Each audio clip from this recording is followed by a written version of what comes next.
La emisora HJCK El Mundo en Bogotá presenta... ¿Cuál es su hobby?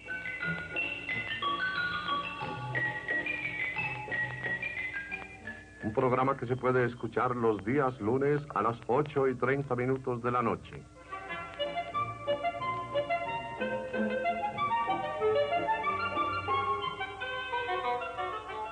¿Cuál es su hobby? ¿Cuál es su afición? ¿Qué constituye su mayor descanso? Su mayor destreza, su mayor placer. Estas y otras muchas preguntas son propuestas los días lunes a esta misma hora a importantes figuras de la literatura, el arte, el periodismo, la política, la banca, la industria.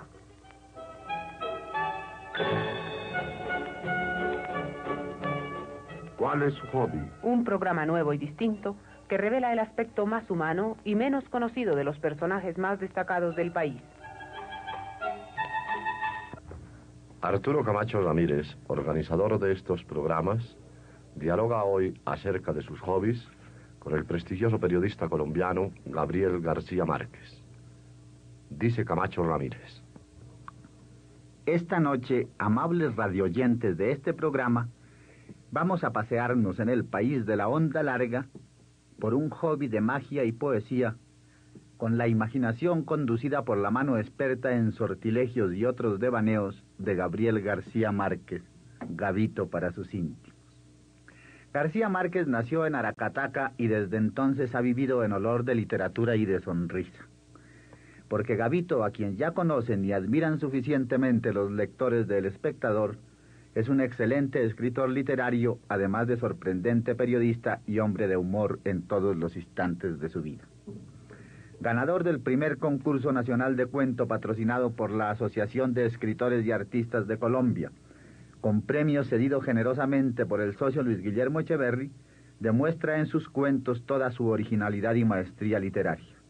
Pero García Márquez es además un gran novelista, posiblemente la máxima esperanza del género en Colombia, donde tan descaecido se encuentra. Su novela La hojarasca, próxima a aparecer muy seguramente en las ediciones SLB e impresa en Buenos Aires, la cual tiene por escenario la zona bananera, constituirá uno de los acontecimientos literarios del año. Salgamos pues con él, o mejor, entremos en García Márquez, a escudriñarle la conciencia y a asolearle sus hobbies, los cuales me han asegurado, y se lo creo, por el conocimiento que de él tengo, son rigurosamente auténticos, sin mixtificación ni trampa.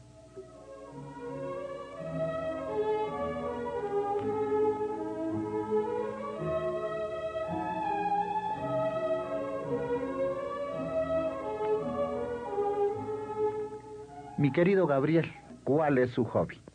Mi hobby es la superstición. ¿En qué sentido? No en el sentido corriente de evitar el paso por debajo de una escalera, temerle a un gato negro o al viernes 13. Entonces, ¿en cuál? ¿Quisiera explicármelo mejor? Sencillamente en el sentido de seguirle la corriente a los presagios. Hasta ahora, ¿qué corrientes les ha seguido a usted a sus presagios? Las pesadillas, las camisas a cuadros y al más hermoso de todos los presagios, el tren amarillo. Magnífico. ¿Y qué puede decirnos, Gabo, de las pesadillas? Desde cuando experimenté mi primera pesadilla a los 5 años, hasta cuando experimenté la última hace 3, tuve casi todas las noches la oportunidad de comprobar que la pesadilla es mucho más fiera de como la pintan. Pero, según eso, ¿la pesadilla no es un sueño terrorífico? Depende. Hay 3 clases de pesadillas. Las terroríficas, que son una clase inferior, el tipo perfecto de las pesadillas vulgares. Las absurdas, que son las más comunes, y por último las pesadillas absolutas, casi imposibles de definir, cuyas diferencias con los sueños más inefables y ordinarios solo pueden establecerlas los expertos. Y dígame, Gabriel, ¿cuál de los 3 tipos de pesadilla prefiere usted? El último, como es natural.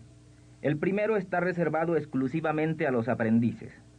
En ello se cuenta la indecorosa pesadilla del soñador perseguido por el toro, la de la infinita escalera de caracol, y en general todas las protagonizadas por animales repugnantes, ratones, murciélagos, serpientes, arañas.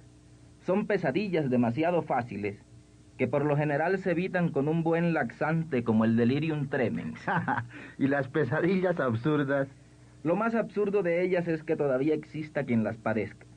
Cualquier persona con una experiencia mínima en el hábito de los sueños puede incorporarse en la mitad de una pesadilla absurda y llamarla al orden. La típica pesadilla absurda, absolutamente indecorosa, es la del hombre que sueña que está expulgándose a sí mismo con la destroncada cabeza puesta en las rodillas. Padecer esa clase de pesadillas es confundir el hobby con la esquizofrenia. Bueno, Gabriel, ¿y puede darme un ejemplo de pesadilla perfecta? La tengo en mi colección. A ver. Sueño que estoy en una habitación cuadrada, de paredes lisas, sin otra comunicación con el mundo exterior que una pequeña puerta cerrada. Abro la puerta y al salir de la habitación me encuentro con otra exactamente igual. 4 paredes lisas y al frente una pequeña puerta cerrada.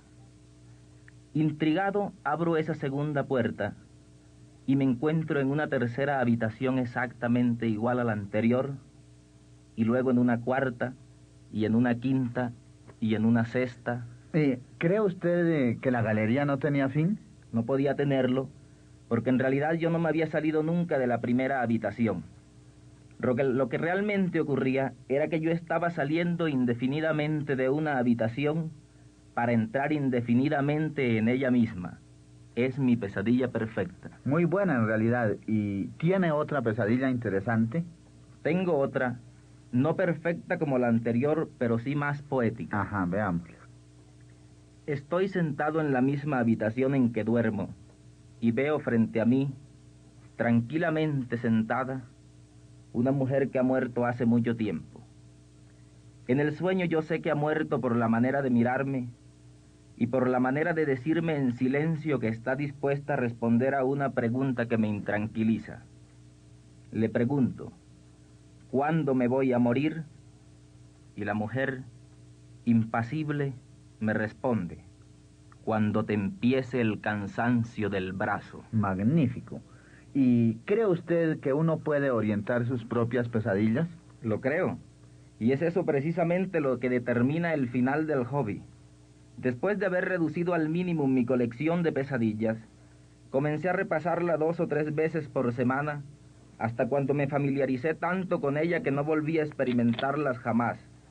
Fue algo lamentable, pues en los últimos años estuve a punto de realizar el más grande experimento que pueda lograr un practicante de la pesadilla como hobby. ¿Cuál es ese experimento? Prácticamente es una aplicación del sueño de las habitaciones iguales. Óigalo. Ajá. Estando aún despierto, le doy una sola vuelta a la cuerda del despertador. Luego me duermo y sueño que estoy soñando, que estoy soñando, que estoy soñando.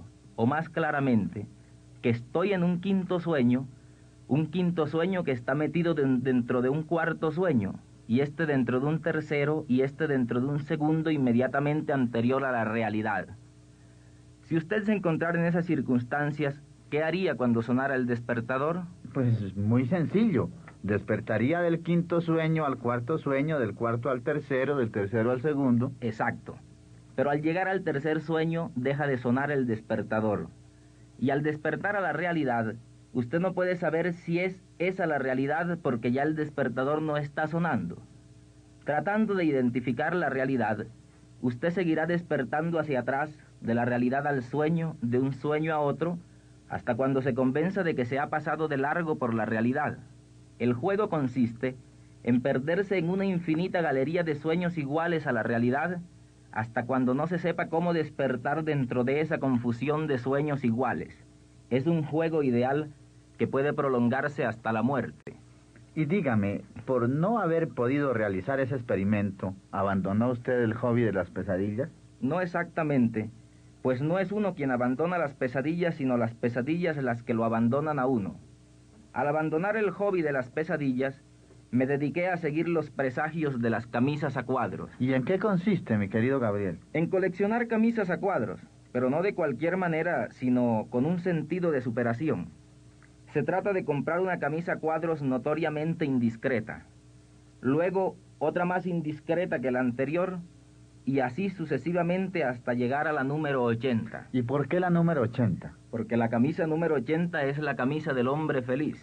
Entonces, ¿usted ha sido el hombre feliz? No, porque al llegar a la camisa número 65 no pude seguir el presagio. Era una camisa color de espanto matizada con caracteres egipcios, de manera que cuando la usaba, a la salida de los cines me hacían proposiciones deshonestas. Entonces, ¿no conoció usted la felicidad?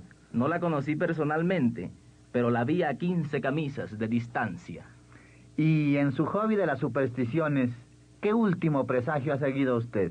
Como le he dicho, el presagio del tren amarillo. ¿En qué consiste este? Consiste sencillamente en aprovechar los momentos de ocio para pensar en el tren amarillo, que es algo así como un tren de juguete construido mentalmente con todas las cosas inútiles. Un tren que tarde o temprano ha de llevarnos al país de la buena suerte. ¿Y cómo se construye este tren amarillo? Se construye mentalmente con todas las cosas inútiles, con los desperdicios que ya no sirven para nada, con la única condición de que se empiece con un tarro de pintura amarilla encontrado en el cuarto de San Alejo. Y dígame, Gabo, ¿dónde se encuentran las cosas inútiles para construir el tren amarillo? En todas partes, pero especialmente en los muladares, en los restaurantes, en los buses de servicio público, en los celos de las mujeres, en las películas italianas y en los otros trenes. Ajá. ¿Y si las cosas utilizadas sirven para algo? Eso es hacerse trampa a sí mismo. Por ejemplo, el tren amarillo no puede tener campana, porque cualquier campana, por muy deteriorada que esté, ha de servir para algo. ¿Y cómo se resuelve el problema de las ruedas? Es el mismo problema de la cuadratura del círculo, porque no hay rueda que no sirva para algo, y para el tren amarillo solo servirían ruedas que no sirvieran para nada. Ese es el problema principal, pero después de pensarlo mucho puede encontrarse una solución adecuada. ¿Y en qué estado está su tren amarillo en el momento? Bueno, después de 5 años de estar construyéndolo, ya ha empezado a viajar. Tiene una pequeña locomotora fabricada con todas las latas de sardinas recogidas en los muladares, y 3 vagones con las sillas más cómodas que puedan concebirse para un vagón de ferrocarril, porque son viejas sillas de peluquería. Ajá, estupendo. ¿Y cuál es el itinerario del tren amarillo? Eso también hace parte del hobby. En el principio fue el tren amarillo, después vinieron los pueblos, porque sería absurdo que existiera un tren que no pasara por ninguna parte. Como el tren amarillo fue primero que los pueblos, estos se han ido formando a la orilla de la vía, a todo lo largo de ella, de manera que cualquier pasajero puede bajarse a las puertas de su casa. ¿Y las casas de esos pueblos? También las casas de esos pueblos deben estar fabricadas con cosas inútiles. ¿Cómo cuáles, mi querido Gabito? Con tablas de ataúdes y con las hojas de los tamales consumidos, por ejemplo. Ah, magnífico. ¿Y cuál es la finalidad del tren amarillo? De acuerdo con el presagio, si el tren amarillo se construye honradamente, tarde o temprano será el tren que nos conduzca al país de la buena suerte. Queda usted atentamente invitado, mi querido poeta. Gracias. ¿Pero qué llevaremos para el camino? Brandy fundador. Muy agradecido, Gabriel García Márquez. Es lástima